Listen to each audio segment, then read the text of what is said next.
YouTube, there are no firearms being shown in this video. This is an air gun. It is really no different than a BB gun, only it shoots pellets. No gunpowder. This is not a firearm. This is my own gun. Everything you see here on the table I bought with my own money. This is an unsponsored video. Again, YouTube, no firearms are shown in this video. Okay, and on to the show. Hey YouTube, it's another video with the Xisico. Dang it, I forgot how to pronounce the name. XS46U. That just rolls right off the tongue. Anyway, this is an underlever that I got recently. I've done a couple videos on it, and seems like people like it. The videos are doing good. I've got my target set up at 20 yards. I'm going to be shooting 5 different pellets. I'll post I Chrony'd it already. I'll post the Chrony results for each one. And let's see how this thing does at 20 yards. We're going to start off with Meisterkugeln. This is a 22 caliber gun, and these are 14 grain.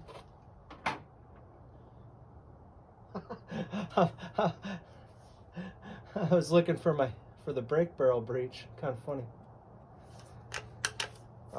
You got this stupid push, little push guy button there to unlock it. It's got redundant safety features. So in my last video, I talked about the trigger that it was getting gritty, and I just shot it now, and it seems great. I had done a trigger pull test, and I'm averaging anywhere between 1 1/4 to 1.5 pounds. So it's a really light trigger. It's nice. I think yesterday it was in the 40s, low 40s, like 40. And I think the cooler weather maybe, I don't know what kind of lubricants they have in the gun, but that may be affecting it a little bit. But anyway, it feels good now. So let's get to shooting.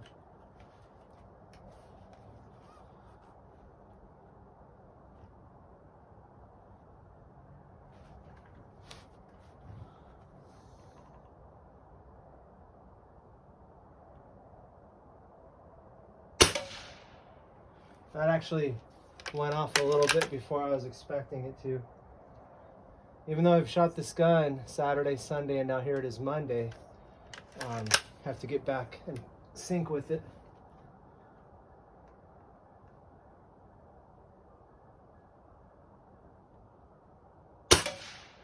That looks good. So my scope, I'm using a Hammer's 4x12 by 40 AO scope. And this is actually the same one I had on my CFX that whole time. Before that, I had it on some of my pneumatics. So this scope's has sat atop many of my guns.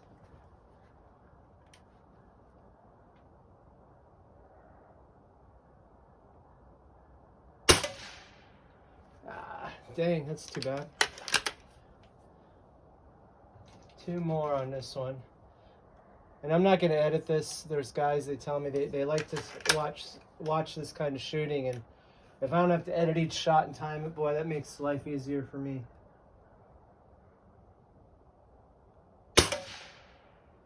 Huh, that shot snuck up on me too. Well, the Meisterkugelns did really well when I shot them, when I was practicing with this thing on Saturday.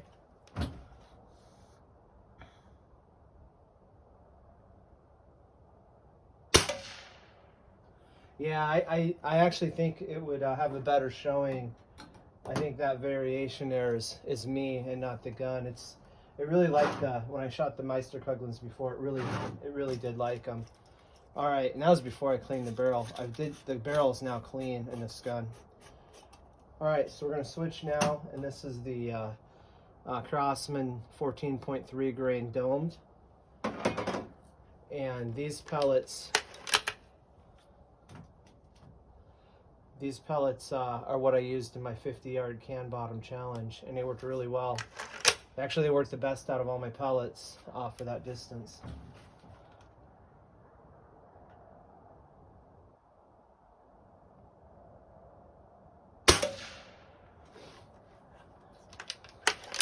So it might be interesting to note, I actually haven't adjusted the scope from 50 yards to 20.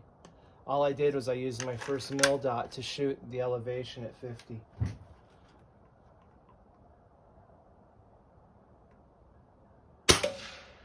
And that was really interesting to me because I'd watched a video that was done in the UK. I don't remember the name of it. And they were showing pellet drop and the difference between 177 and 22. And it was really kind of fascinating.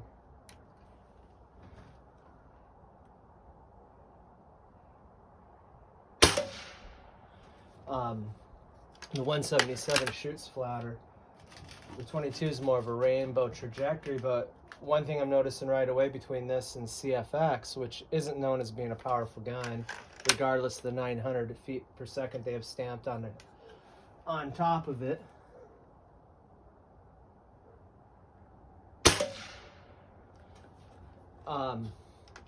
This gun shoots flatter because it's got more velocity than that CFX. The CFX, I was at my bottom mil dot shooting at 50 yards. And I didn't want to try to, oh, that's right, I had to put that different mount on it to even get it to do that because I was out of elevation adjustment. So this one is on the factory mount. It's rigid and working great.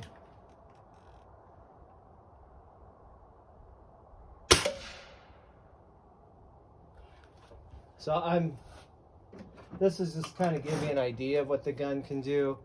I don't want to sit here and painstakingly try for excellence on every single shot. The video will go really long, or it'll require a bunch of editing, and I don't want to do that either. Sorry, but I'm not unhappy with these groups by any means, but I feel I could do better if I took even more time. But I want to get through this and I like making shorter videos.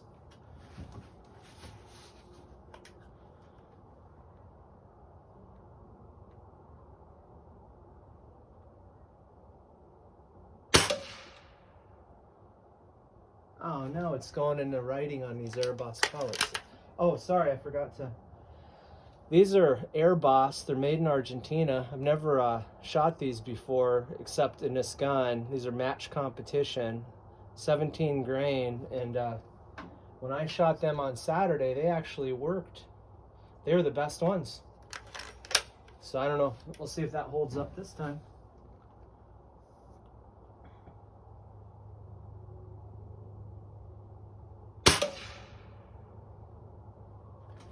It's not looking so good for him on this go around.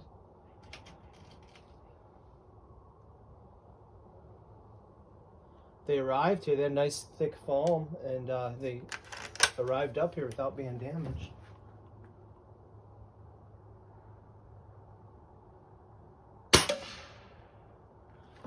Not getting the best showing out of them this time. It's interesting. I don't remember how expensive they were. I think somebody recommended them to me.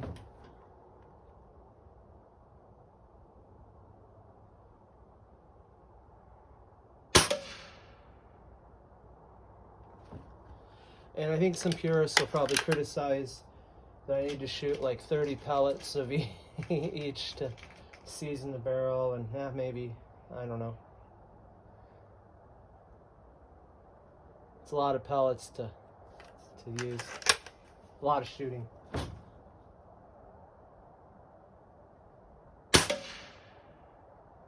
That's really boring. I don't actually enjoy shooting paper targets beyond getting the gun sighted in.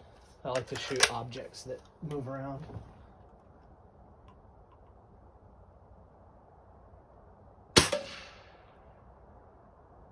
Huh. It might be settling in with those pellets. Okay, we're almost done here. Next one, these are the JTS Dead Center 21.53 grain pellets. I had good success with these as far as what that means with the CFX. These are the pellets I use to hit out at 50 yards with. They seem to work well in that gun. Now in this gun, no. Be careful how you get it in, you load it, because they like to go a little bit cattywampus. See that one? Man, they're really tight, so I don't really like shooting these pellets that much in this gun.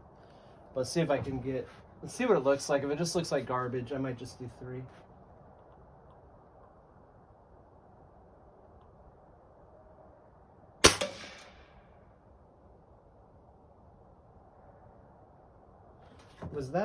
Was that up and above the target? Like, how does that make any sense?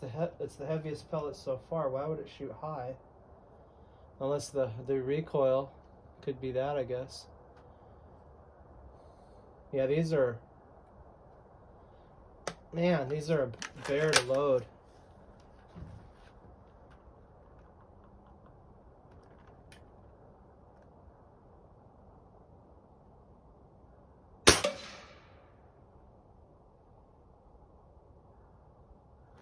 I'm not exactly sure.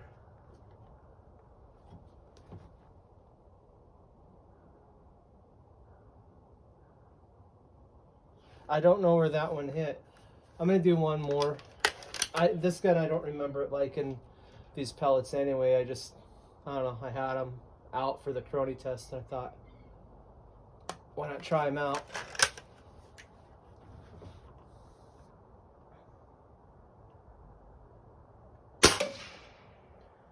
That one, I wasn't expecting the gun to go off that quickly. So not a great showing. Okay, so next pellets are the JSB Jumbo Monsters. These are 25 and a 25.4 grain pellet. I've never found them to actually work all that well in any gun that I've had. I've had these pellets forever. I could have got them in 2010. I got them when I got my Marauder a year after or something, but they've never worked well in anything.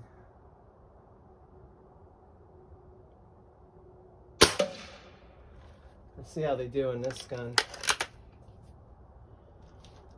It is kind of neat if you're with Springers, probably gas ram too. When you change your pellet weight, it actually changes how the rifle feels and the felt bounce and recoil. It's kind of interesting.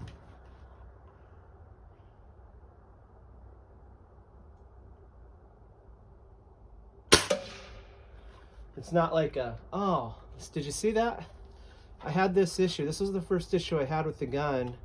It happened yesterday. I ended up having this muzzle brake actually somehow vibrated forward. So I loosened the grub screw, tapped it back down with the rubber mallet, tightened the grub screw, but the grub screw wouldn't tighten all the way. It's like it's already stripped. So I wonder if that's happening again. I think if it is, I'll have to drill that out and put in a bigger grub screw, bigger diameter.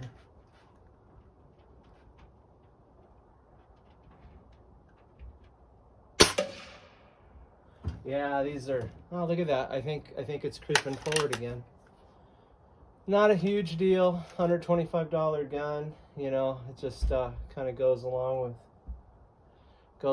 with the nature of these Chinese guns. I mean, you can tell that's not coming off again, but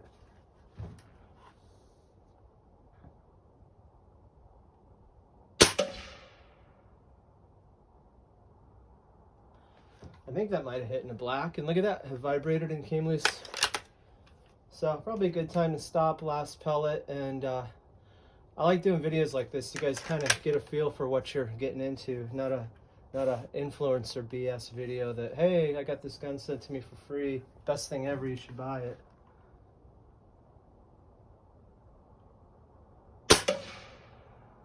All right, I'll go. Peace sign. I'll go and get those targets and we'll look at them up close and then call it a video.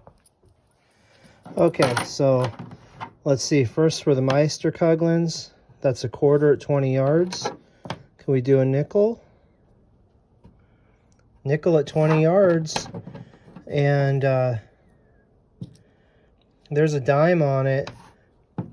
The Meister Coughlin's did well yesterday, or Saturday when I shot them, and I feel real strongly I could do better than that if I really focused just on trying to shoot my best.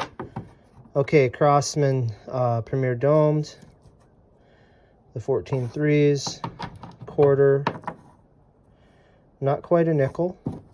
And then I'm not sure exactly what happened here. I remember I shot 3 of the JTSs, and I don't know which one's which. It looks like a little bigger hole, so I think that's the JTS.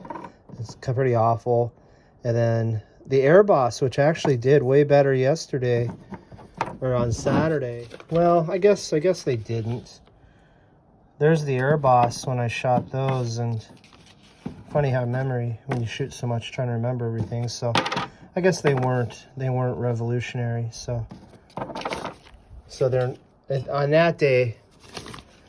that day they did do the best. But see, I was stringing my Meister Coughlin's. Now is before the barrel was cleaned.